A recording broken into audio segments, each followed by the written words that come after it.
Ladies and gentlemen, welcome to the video on this fine holiday. First of all, for the viewers over at Angel's channel, your commentator for today is FierceBirdofFlame, better known as Fenix Fire.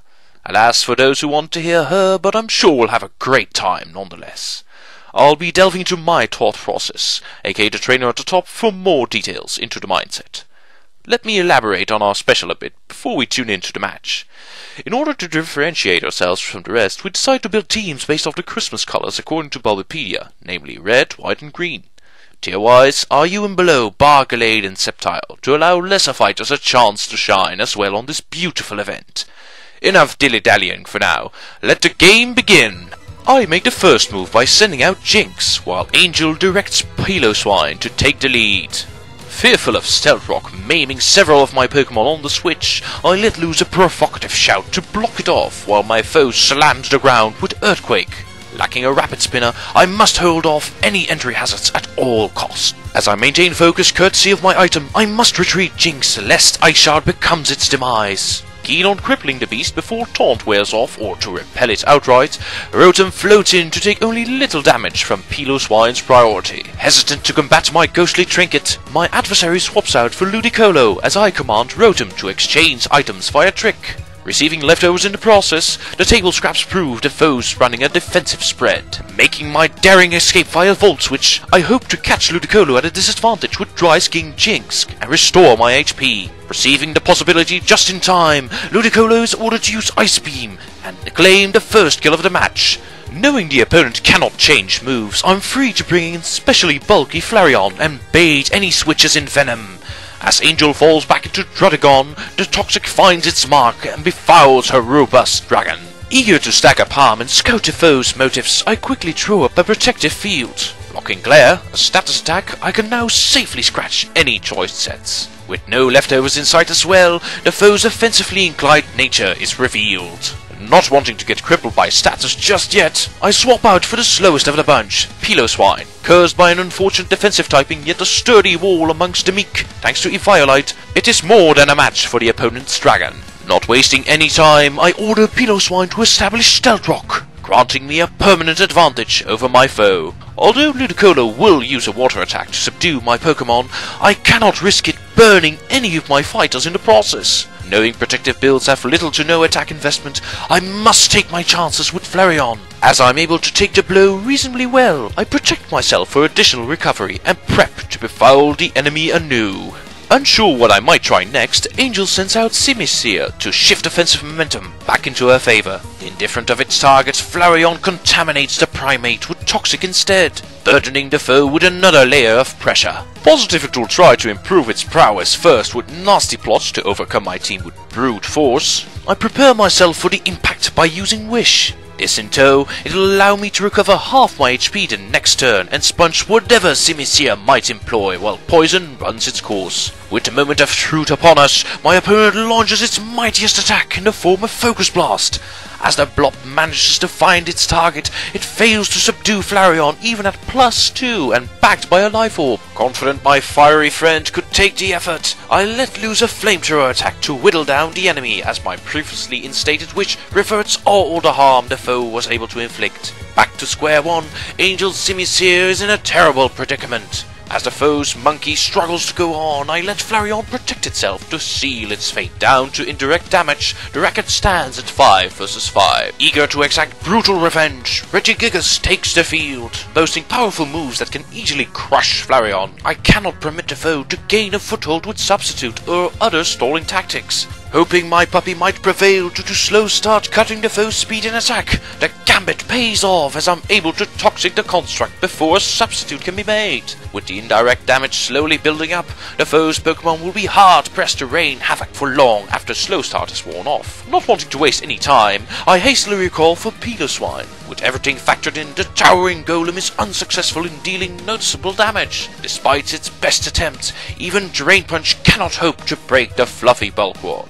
As I let loose an indomitable roar and force it off, Druddigon is dragged out to take its place. Seeing the enemy's rapidly dropping health bar, I reckon now is the time to strike, as I smash the ground with my strongest move. Dealing considerable grief, the adversary won't go down that easily and retaliates with revenge. Nearly ending Piloswine's life, boat fighters are at their rope's end, yet undiminished in courage to win the day for their trainer. Fearing a possible sucker punch, I don't take any chances and use priority of my own. As Dragon falls, the record stands at 5 versus 4. Unable to squash Piloswine first, the enemy fields Ludicolo. Left with little use at red health, I spit out a final ice shot to rack up injuries, as the opponent's Pokemon drenches mine with scalds, leaving both trainers at 4 combatants. Free to bring in Scolipede, I am certain my Centipede can outrun and slay the foe, despite its Choice Scarf. Foreseeing this as well, Piloswine is ordered to leap in and hold the fort. Curious to what it might do, I repeat my Axisor attack, as Earthquake cuts my HP clean in half. Dubious my next blow will finish the job due to fluctuating results, I must preserve Scolipede to combat Gardevoir, and therefore direct it back to its Pokeball. As Rotom pops in, I shard scratches it for underwhelming damage. Haphazardly floating about while I make ready a Shadow Ball,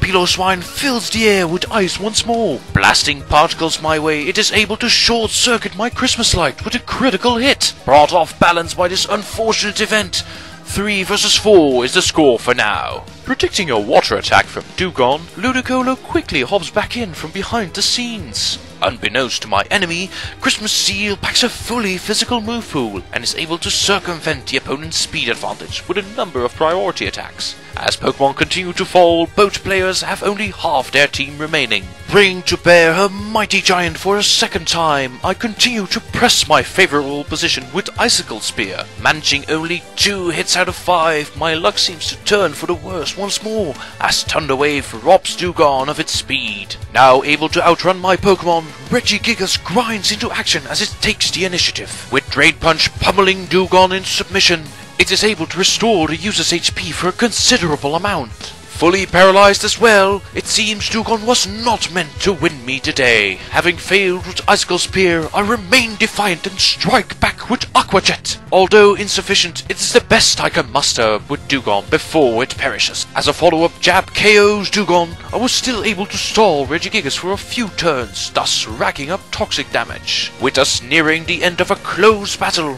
only 2 versus 3 Pokemon remain. Overconfident that my evolution will save me again, I immediately start planning ahead and go for Wish. A foolish mistake as the opponent's Pokemon Thunder Waves away. Crippled once more in the speed department, the adversary's Piloswine can now handily outrun and kill Flareon with an Earthquake. Although I'm able to win the duel at hand with Protect and indirect damage, my doggy is now powerless to combat the enemy's hairy boar. With Toxic running its course, even leftovers won't provide for Regigigas now. Stumbling to the ground like Simisear before it, the scoreboard stands at 2 versus 2. As stated, Piloswine makes its curtain call and ushers in an intense tremor. Falling in between the cracks of this powerful assault, the depths embrace Flareon as skillfully eliminated. With only Scolipede remaining, it is all that stands between me and defeat. In a monkey see, monkey do fashion, the foe's Piloswine imitates mine as it goes all out with an ice shot. Enfeebled to the brink of defeat, Scolipede Swarm's ability kicks it into high gear. Under the effects of its second wind, the Insectoid slashes Piloswine with ferocious force. As Gardevoir does not pack a Choice Scarf, my rampage goes on unabated and snatches the game from the jaws of defeat at 1 versus 0. That was our special for today, and I hope you enjoyed it. I'd like to thank AngeloftheNight091 for the visuals in this collab effort, and for those interested in more of that, feel free to check her out at the link below. If you haven't already, you can also subscribe to my channel for more of these narrations. Like and comment if you enjoyed what you saw, and have a Merry Christmas. Till next time, Fenix.